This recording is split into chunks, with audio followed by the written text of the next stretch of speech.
So, all right, this Forspoken thing is interesting. I want to preface it by saying this. Something I have thought about playing. Maybe I will.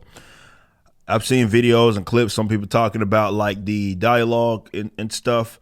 To be honest, I don't even care about that type of stuff in gaming. I'm more of a strictly gameplay guy. That was stuff I used to care about when I was younger, but I don't play games like LARP anymore. So those are non-existent to me as far as like it. Let me say this. It has to be like painfully bad for me to even be like, oh man, this is unbearable. But I don't play games for that anymore. But that's me. Some people are different. That's the story is like the main thing for some people. And if that's you, that's your business. Nonetheless, that aside, apparently this game does have, despite it having these mixed reviews and people that are coming out now that I guess this embargo is up, I don't know. Despite that, you have people that, let me say this, there's a redeeming quality if this is to be true. Now, what gets me about this whole ordeal is this right here. This is from Polygon. Okay, this is from Polygon. I'm going to just read you the paragraph and then I'll get you my thoughts. Before I wrap up, let's spare a word for Frey. This is the main protagonist in this game. A notionally black protagonist who joins a growing trend in media of putting black people in worlds where race is inconsequential. First of all, that's not a growing trend. It should be, though. Except the game is very insistent that Frey is a New Yorker, mysterious birth or no, spending her entire life up until this point growing up in our decidedly non-fantasy world where blackness is not a non-factor. Regrettably, Frey's identity is thinly written and awkwardly deployed as the story leans not only on stereotypical narratives, but trauma as a plot device. Okay, so it leans on things that basically anybody can experience, and it's not anything that's unique to, let's say, her race would be black. Now, see, just tap into that. Just think about that. Think about that for a second.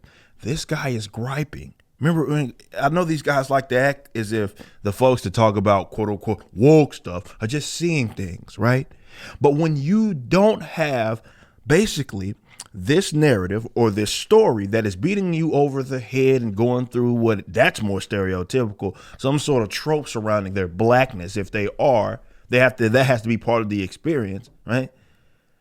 They find something wrong with that. This person is writing this review or whatever, and is docking the game because of that specific thing.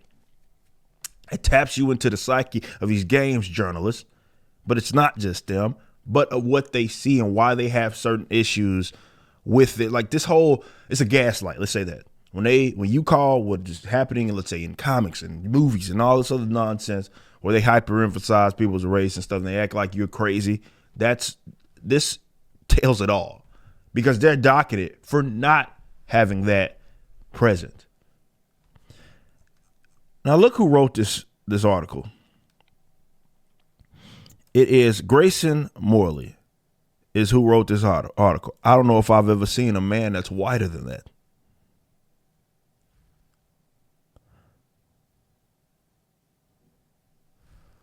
So white leftist is docking Forspoken, the game, because, as documented right here,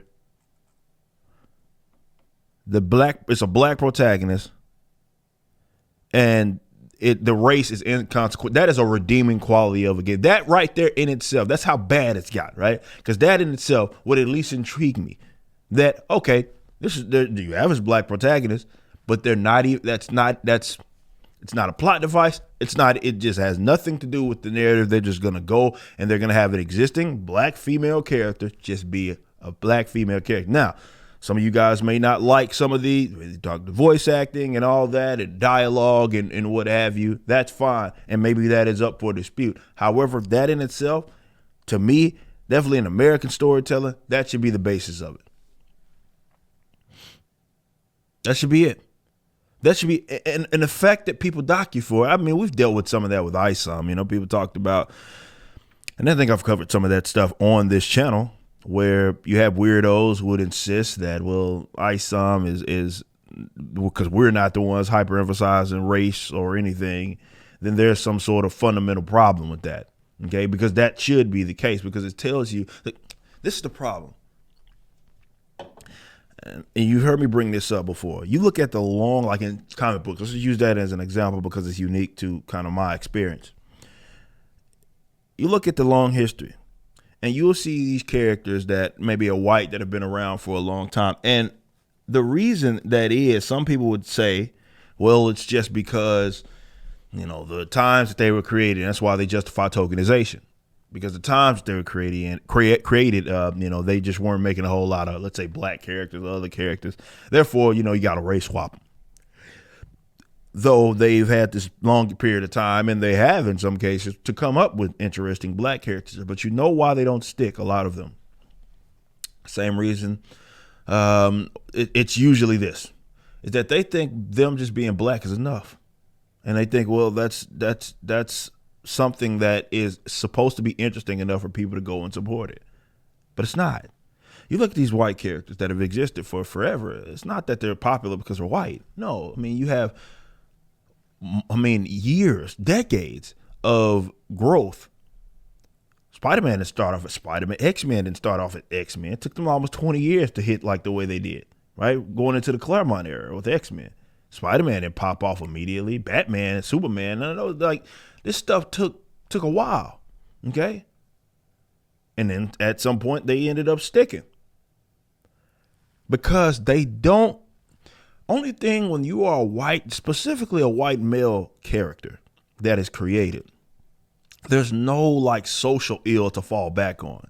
So the writers are forced, no matter when they write them or create them, they're forced to focus on the story as the driving point. And they're focused on having to do the, let's say,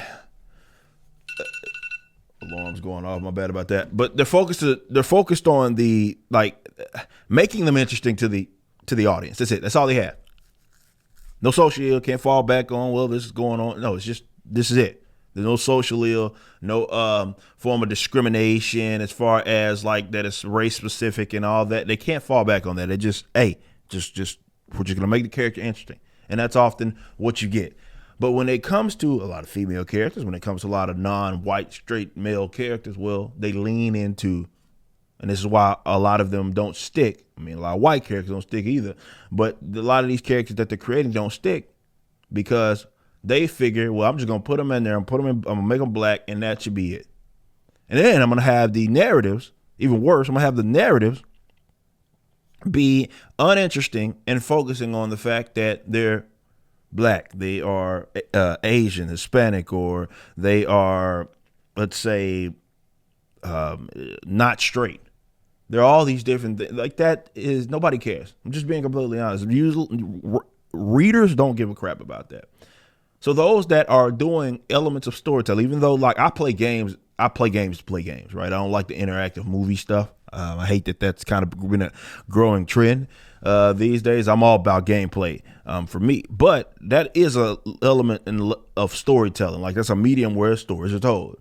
And if you're going to tell a story, just make an awesome character that is intriguing to the audience. But if you're leaning on that other stuff, like these people, these leftists expect you to lean on, that's what's turning a lot of people off from these mediums. And they just don't seem to actually understand that. And I don't think they ever will. That's a redeeming quality. If there's other issues with it, to me, that's a redeeming quality. If I got to watch all this bad dialogue or whatever, at least minimum, at minimum, like, we're not having to deal with this predictable racial bullcrap.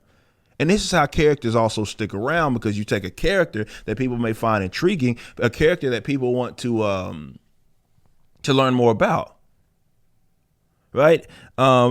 It doesn't matter what background they have. They'll be interested in them. And that's what it's about. Wherever you're viewing the content, I appreciate you. If you enjoyed it, you may be interested in my comic book company, Rippaverse Comics. Our first book and campaign, ISOM #1, brought in $3.7 million with tens of thousands of satisfied customers. Visit Rippaverse.com to check out our store and stay up to date with the latest campaigns from one of the hottest new comic book companies. Also, my first big step towards a parallel economy was the development of my personal website, ericdjuly.com. This entirely replaced my Patreon.